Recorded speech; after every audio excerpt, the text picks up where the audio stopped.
there are certain characteristics that are obvious to the driver that aren't obvious to you at home or the people in the grandstands. For example, down here in turns 1 and 2, the groove is much more narrow and closer to the fence than it is in 3 and 4. The reason? There's slightly more banking on this end than there is on the other end. Therefore, when drivers try to pass each other, they run very, very close. Sometimes they touch, and disaster is the result.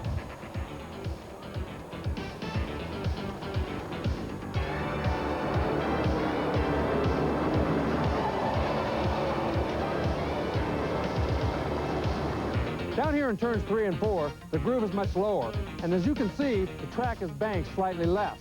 That makes the groove wider and gives the drivers a much better chance to pass, especially entering turn 3. A classic example of this was a couple of weeks ago when Stevie Reeves gave Bob Ciccone a big slide job entering turn 3, only to have Bob Ciccone come back and prevail for the win. Although the examples we've just seen involve midgets, the same rules apply here tonight with the sprint cars. You follow the contour of the racetrack through 1 and 2 and use the diamond pattern through 3 and 4.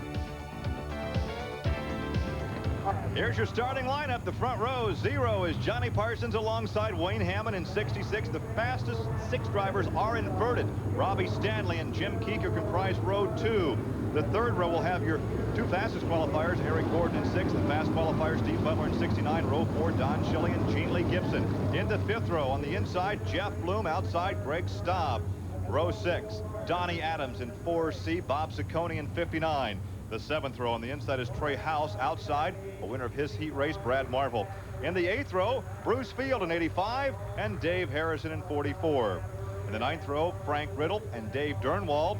And row 10, on the inside, Jeff Conroy, outside, Mike Blake. Once again, the fastest 6 drivers are inverted, which means your fastest qualifiers will start in the 3rd row. Dave, you have some comments. Well, I got a sentimental favorite in this one, and that's Gene Lee, because I like to see history, but I got to think that this guy might have the best shot at it. He's 2 for 2. That's Robbie Stanley, twice on the pavement this year. He's come home a winner, and tonight he's got a good starting spot and a good shot at the head of the field to maintain that point lead. Don't count Steve Butler out of this one. He's due for some good luck. Well, don't forget that guy starts inside the front row, has a wealth of experience. Johnny Parsons. We're not going to say how old Johnny is because he's about your age, and that's getting up there, Rice. Right, he did. I tell you, he's experienced. He picked 3 of the good guys, but Parsons and Butler, you know, all these guys are going to be tough. Eric Gordon's going to be tough. All these first 6 or 8 guys, everyone has a legitimate shot to win this race, so this ought to be one heck of a race. Well, we could get the start this time by as the pace car pulls off. And the field now belongs to Johnny Parsons, the Jesse Plummer number 0. Boy, he picks up the throttle. What's wrong with Wayne Hammond? Perhaps had a problem. Parsons picked up the throttle, and Hammond didn't. Well, they threw the green, they threw the yellow. That was such a foul. Throw your hands up in the air and said, what happened on that one? Yeah, I think everybody knew when Hammond didn't pick up the throttle, there was going to be no start. But it's still, when he threw that green out, it kind of confused everybody and almost could have caused problems. Once the pace car goes off, the field belongs to the pole man. He picks up the throttle at his discretion. It's up then to the guy outside that front row to stay along with him. That's right, but those guys are trying to outguess each other. Each one of them's trying to outsmart the other one, and they're thinking about that all the way through. When Parsons picked up the throttle in the 0 car, Hammond was back there. He knew he got beat. He knew he was beat into the first corner. See, he picks up the throttle a little bit first. Parsons jumps on the throttle, so he just let off. That could have been very dangerous because you could have torn up some race cars down there. Exactly. But he knew he was beat, so he just stayed out of it, hoping they wouldn't throw the yellow. Bill Carey wisely threw the yellow after they'd already got going a little bit, and it's going to give him another start. All right, they're bunched up now, realigned down the backstretch. We'll try it again and see if Wayne stays with him. Each trying to outsmart the other. Watch them real closely as Hammond tries to get the jump. See, he's going to, now then Parsons is going to play the little game. He's going to step on it. Now he's on the throttle. Now Hammond's on and off trying to outsmart each other. Let's see who wins this battle. Oh, we got a problem right there. That was Keeker. Keeker actually got the fence, but everybody makes it through down the front straightaway into 1, into 2. Keeker may have had a problem, though, because he's backing off the pace down the backstretch, and Hammond gets the advantage in the 3rd turn. Parsons is now 2nd. Yes, Hammond's got the jump on him. He finally got the best of that little battle. There we see Keeker. He must have bent the wheel, bent the axle when he hit the wall. He hit the wall pretty hard up here on the main straightaway, and he's going to have to pull in. Was that a byproduct of the start? I don't think so. I think maybe they both are trying to outsmart each other. Keeker just got in the throttle and got squeezed up in there. Parsons is running good. Look at him. He's going to give him a look. He gives him a look down there on the inside. Can't quite make it stick. Knew he couldn't, so he pulled right back up behind him so he can save the tire. Parsons looks like he's handling better than Wayne. Well, right now, Parsons, he knows this is a 30-lap race. He knows he doesn't want to wear that tire out. He's going to give him a look, but he's not going to use that tire up until he's doggone sure he can make that pass. But he's running fast right now. But look at Stanley. He's doing the same thing. He's running pretty quick right back there in that yellow car right behind him in that 7 car. Eric Gordon in the black car running number 4. He also is running a pretty smart race right now. These guys are going to wait. They're going to try to size each other up before they make any big bad moves here. You're saying it's a little self-discipline right now, a little patience. Well, they've all seen this happen. They've all seen each other go out there, blister tires, do silly things early in the race when it wasn't really necessary. They want to make sure they've got a good, clean, clear shot before they give a guy a shot going around them. Now all of a sudden we have a freight train into 1, into 2. Parsons gets a little high. Stanley back there in 3rd. Eric Gordon is 4th, and 5th now is Butler. And everybody's closed in on them. These guys up there in front, they're not going to be able to stay those tires very long. They better start thinking about making a move. Oh, look at this. Hammond gets way sideways. Parsons going to beat him out in there. Had to. Parsons had the line. He had the line on him. I'm surprised Hammond's got back up in there, but look at Stanley. He ducks right down under him. He can't quite make it stick, though.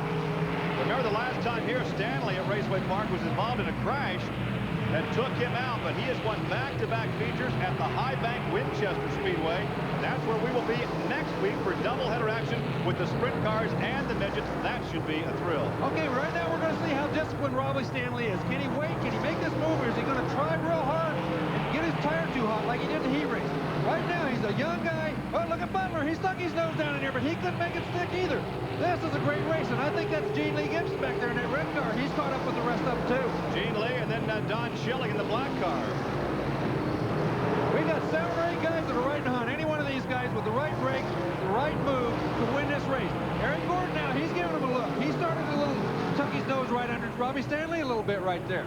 This is a situation where a driver cannot run over the nose of his race car. He has to look ahead. Look at Gordon. Look at Gordon. He moved right on the outside of Stanley. Can he make it? No, he got to make it stick. Oh, man. He has the high line. He keeps momentum up, but Stanley sticks it right up in front of him. Yeah, Stanley didn't give him any room. He made him move over right there. He said, I'm taking the groove back, pal. You better look at it. You can see about 5 or 6 car lengths now, the advantage for Johnny Parsons. How long has it been since Johnny Parsons has won a sprint car race? I don't know. It's been a while, though. Johnny Parsons is a very talented guy, but he's had some terrible luck over the years. The guy has run good in every kind of a race car, but it seems like everything goes wrong for him. I just hope this isn't one of those nights, because he's really running a fantastic race right now.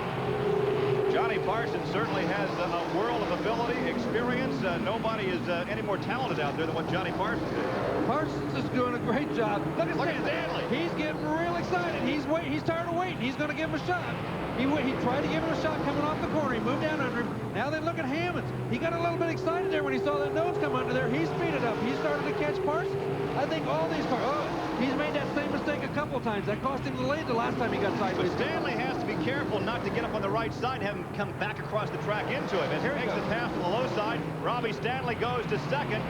Wayne Hammonds drops to 3rd.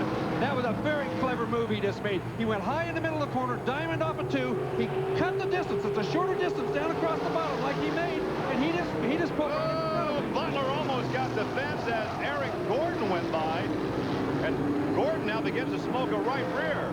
Yellow flag is out. We have a yellow flag. That will bunch the field up.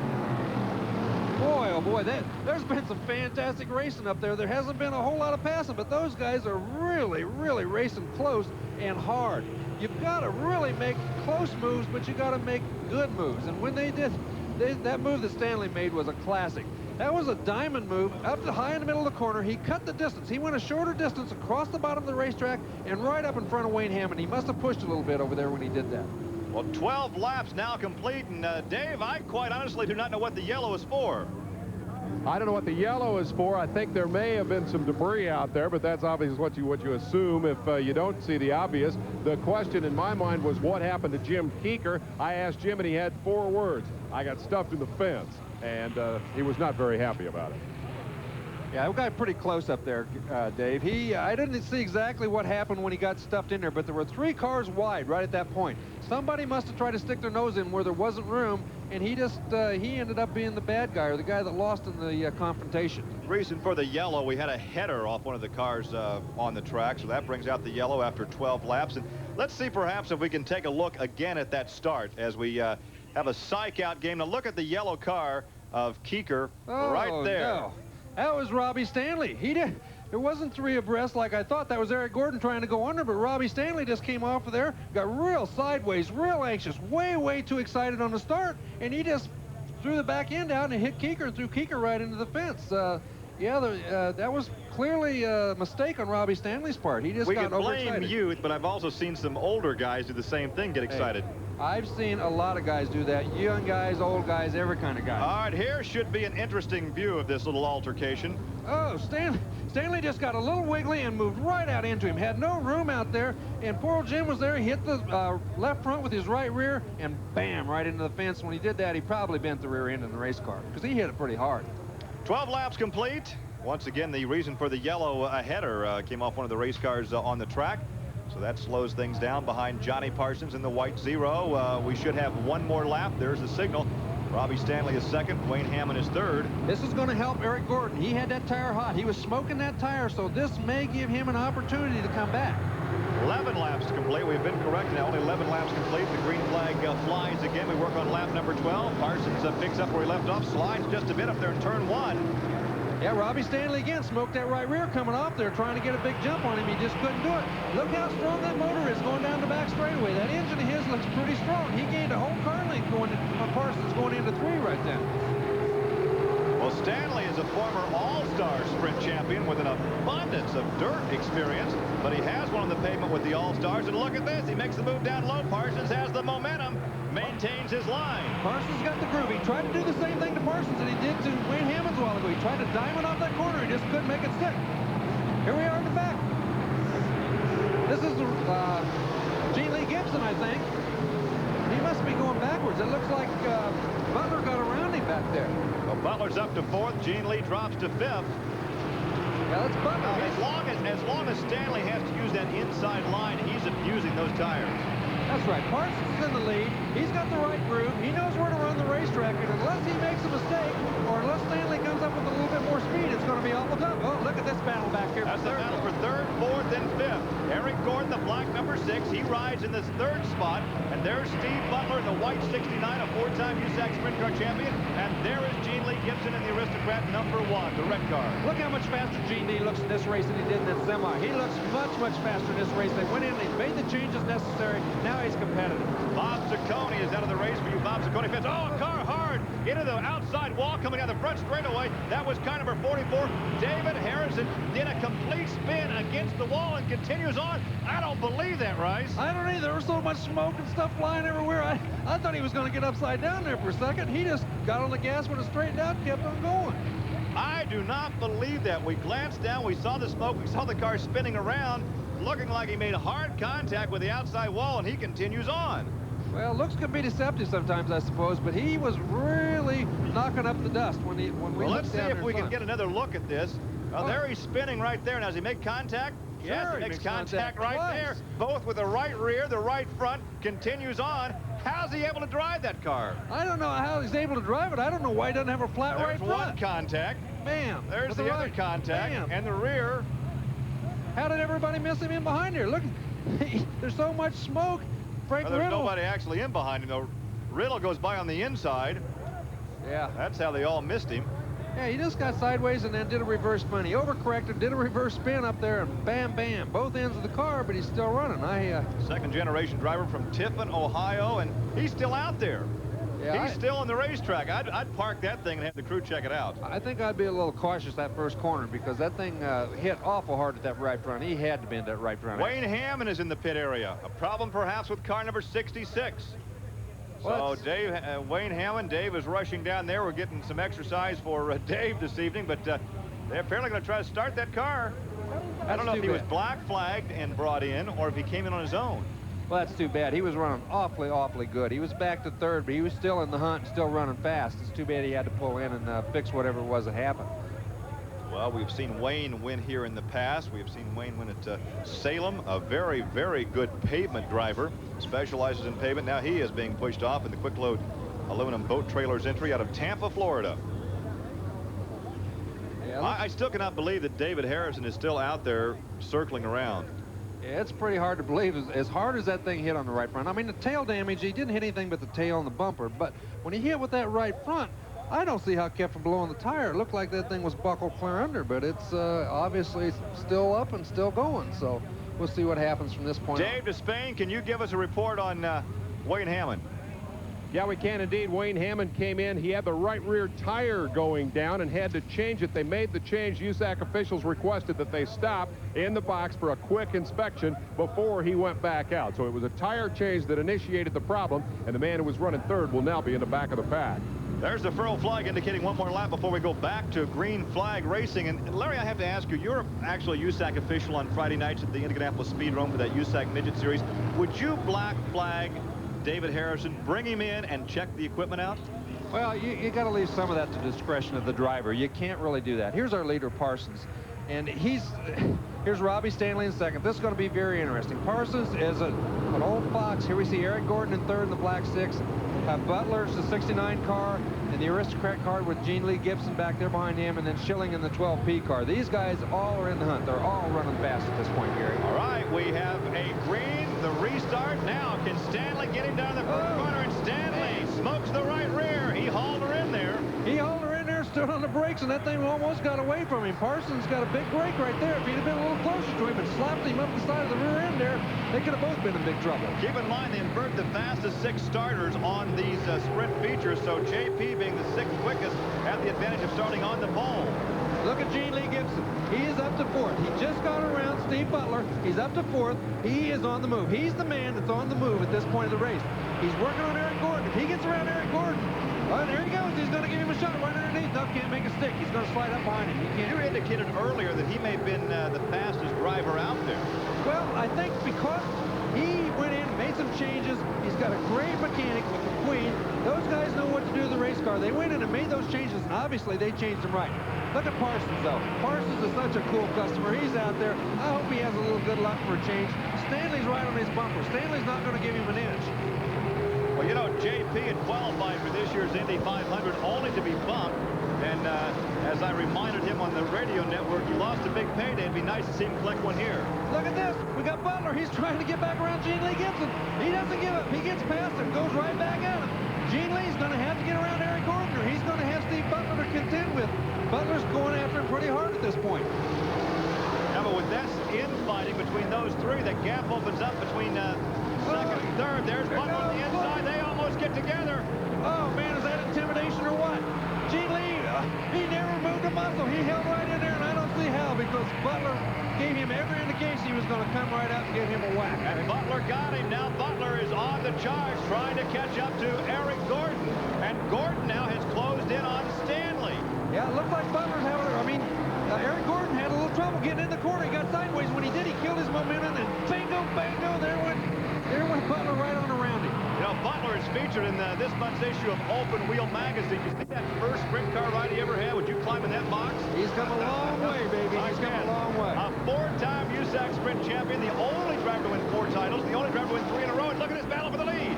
Oh, boy, Stanley tries that move up at 2. That's the same move he got by Wayne Hammond earlier, and he's going to keep trying it, but he can't make it stick with Parsons.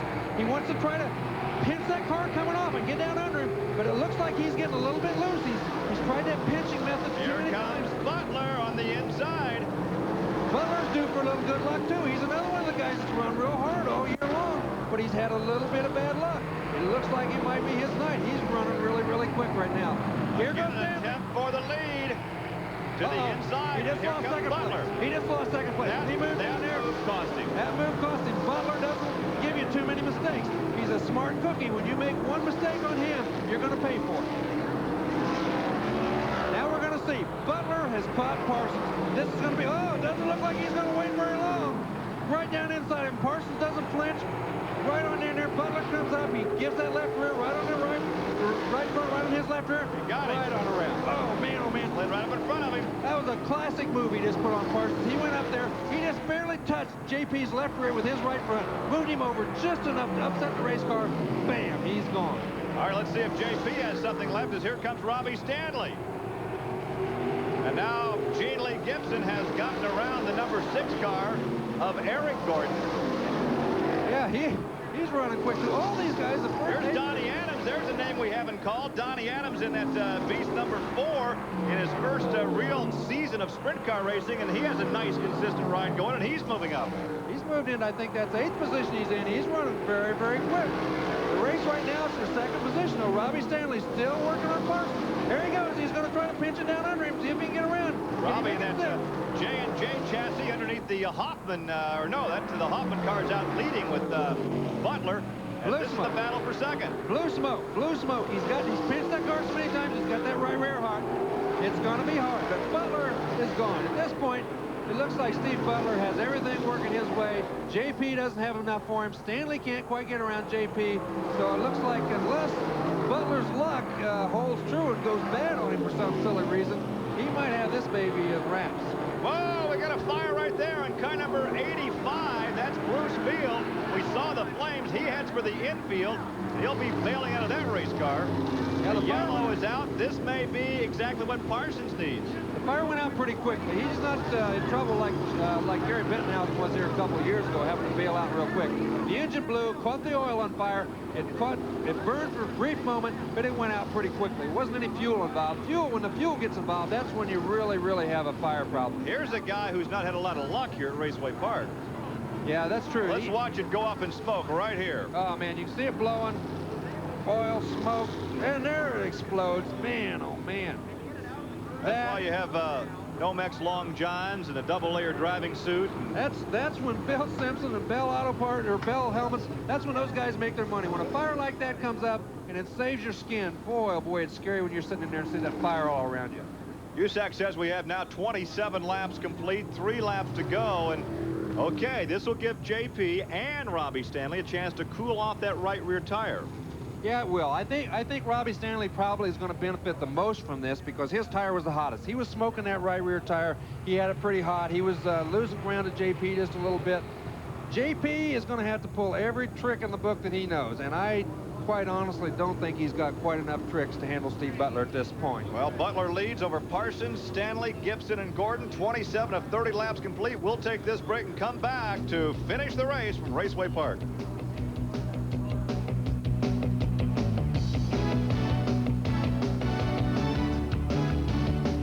Let's get a quick word with him. Looks like you had a hot ride there for a minute. You okay? Yeah, I'm okay. I didn't know what it was. It was oil, and I saw some fire, and I thought it was a radiator hose that went first, but you never know. Under the mass confusion, just get it out of the way of the racetrack. So, hope I didn't screw up the show. No, on the contrary, you gave us a pretty exciting moment. He's hustling. We're going to get back to the action. Not sure what he's hustling from or to, though, actually. He's a spectator. His evening is over as we continue to circle behind the pace car here at Indianapolis Raceway Park. Yeah, he's going to take the car back to the pit area. There's no hurry, though, Gary. He's not going to go back and fix it now for the rest of the race, so he might as well stood there and talk to us for a minute. It's there's always a little problem, though. Here you see the oil dry, Gary. He blew the engine. They put this oil dry down. It absorbs the oil, gets all the oil off the racetrack, but all those little granules that absorb it, they create a little bit of a problem themselves because they're slick. They're like little marbles out there on the racetrack. When you run over them, they can create a problem. Luckily, all these are down low enough on the racetrack that I don't think they're going to get up in the groove. Bruce did a great job. Presence of mind, pulled down out of the groove as soon as he knew he had a problem. Time he got clear down to the insides when the engine finally blew and threw all the oil out, and it was all down on the inside of the racetrack. As an observation from a race fan in the grandstand, it looks very startling and it looks very disconcerting. But there's a certain calm in the cockpit, and the drivers are experienced enough that they get the situation handled as it happens. They can get upset, get worried, get nervous after the fact. You know, it's really true. The driver never really gets scared or worried or anything when things are happening. He's concentrating on doing his job. Bruce has had this happen before. He knew he had to get out of the way. He knew he had to get it down to the infield. He knew he had to get it stopped. He was concentrating so hard on doing all those things that he saw that big ball of flame, but he never thought about getting burned or any of that sort of thing because it didn't get hot enough, quick enough for him to think about it. About ready to go green, Dave. What do you think? Well, I think you guys hit it right on the head. I think that's why Field was in such a hurry. It was all that energy, all that excitement, and having that situation under control, being back out of the car. All he could think about is, what do I do now? Well, actually, there was nothing he could do now. His race was over. Well, there's a lot that JP can do right now in second position. The green flag flies. We have 3 laps to go in the CarQuest Classic here at Indianapolis Raceway Park. Let's see if JP has an ace. Look out, JP had trouble. Oh, no, man, you talk about bad luck. That son of a gun, can you believe it? On the restart, it either jumped out of gear, the motor quit. Something definitely happened real bad. It just quit on him. He had to pull down and into the infield. His day is over after driving a great race. Well, it's time for Lady Luck to look at old Johnny and smile. What did we say a couple of weeks ago? If you had a duck and a drown, I'll tell you what, if you had a flock up, they'd all drown, the way his luck's been. White flag will be displayed this time by. Okay, does Robbie Stanley have an ace in the hole? It's time for him to show it. Well, surprisingly enough, I didn't think he was going to be able to keep up with Steve Butler, but it looks like he is. But with only 1 lap to go, I don't think so. Gene Lee, he's back there 10 or 12 car lengths. He doesn't have enough. I don't know, Stanley's may fool us all here. He's not giving up, is he? On the backstretch, the final 2 turns. They negotiate turn 3. It looks like Butler may hang on. The 4-time USAC Sprint Car champion takes the victory in the CarQuest Classic. Young Robbie Stanley from nearby Brownsburg takes second position. That certainly won't hurt his points position any. He leads the point standing. I'll tell you what, he runs that race car hard. He does a good job. I didn't really expect him to run quite that good. He runs so fantastic on the banks, but here he didn't run so spectacularly last time. So I thought he might have a little more trouble than this, but he was really on top of things. He ran great all night long. The Hoffman chassis, owned by the Hoffman family. They designed and built the race car, do a lot of tinkering, experimentation, and Steve Butler brings it home. Well, Steve Butler's such a great race car driver. We mentioned it before. All the things that have gone wrong for him this year, he was due for a little good luck, believe me. So was JP. JP didn't have it. Steve Butler did. Well, Butler made the comment that he always qualified well and sometimes fast, but the car always broke. They had mechanical problems. So once again, he put it all together this evening. As we take a look at the top 5, we'll come back for some more comments from Indianapolis Raceway Park. Stay with us.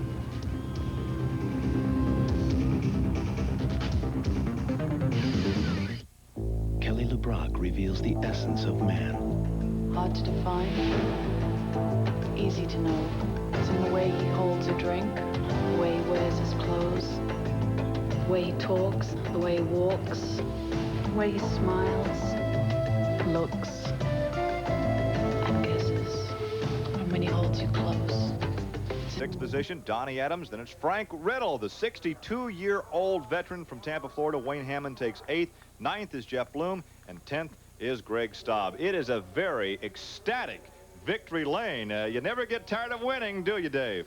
I don't think this guy gets tired of winning. 4-time champion, the only man ever to claim that distinction. And tonight, finally, the thing came all the way home and came out in front. Congratulations, Steve Butler. Thanks a lot, Dave. We've had fast time every time out with this car, and we've broke every time out except tonight, and we won. And I'd like to thank the Hoffmans. They're a great team, and Gertie Engine, Hoosier Tires, National Rear Ends. You know, we couldn't do it without them, but this is definitely the best car in USAC pavement racing. You know, it showed it tonight, and it showed it in qualifying, and I think we're going to get the bugs. You know, when you have something different, you have to work the bugs out of it, and I think that hopefully, you know, you got to knock on wood because racing can bite you real quick, but hopefully we'll get better and better as the year goes along. Well, you know, we were thinking after watching you fast time, as you said, every race set the record at Winchester and then have the car break under you. Tonight, it looked like you had your bad luck real early. Tell me about that. Yeah, we talked about that. You know, we had the rear end break, had to change the whole rear end just before qualifying. In fact, we kind of missed our spot going out to qualify, and then the car jumped out of gear, and we only got 1 lap. And you know, I was really nervous. I thought, man, you know, we're not even going to get in the top 6. And so I really went out there and hustled it, you know, and the car was a little loose, and it was chopping around. And I said, no, you know, I got to make the top 6. I don't want to start back deep in the pack. And then when I came around, these photographers were giving me the thumb up and pointing their finger. And I said, what's wrong with those guys? There's no way that was quick time. You know, it just felt so erratic. I thought there's no way at quick time. They must mean I'm on the pole position, you know. And I came in, the guys told me I had quick time, and it was just like, you know, a Cinderella story. And you're right, we got our bad luck out of the way early tonight, so we were able to win the feature. Quickly, tell me about the charge past Parsons and Stanley to get into the lead. That was a pretty good 4 or 5 lap battle. Yeah, you know, this track is hard to pass on, Dave. You know, it's the most bank is on the outside, so when guys try to race each other, they burn their tires up. So our strategy was to hang back and let those guys race real hard and get their tires all greasy, and then go up there and see what we could do with them. And that strategy worked real good, because by the time we decided to make our move, they had slowed down quite a bit. Congratulations to you. Great job. Steve Butler has won it here at Indianapolis Raceway Park. We'll be back to wrap it up right after this timeout. Raceway Park, the party is underway behind us. Steve Butler has finally got that car to the finish line, and it came home first. A great victory tonight for the young man who has qualified so well all year. Finally got it to finish once, and he finished it right out front. How about it, guys up top, the bearded ones in the booth? What'd you think of that? Well, I thought it was a great performance. Obviously a very disciplined race by Butler, but I have to ask Rice over here. You going to shave? How close are you going to get to a razor this week? I'm going to get real close tomorrow morning, buddy. And I got to tell you one other thing. I think this was a case of experience winning over enthusiasm and youth. I think that Butler had the experience to beat Stanley because of his he's been around a while.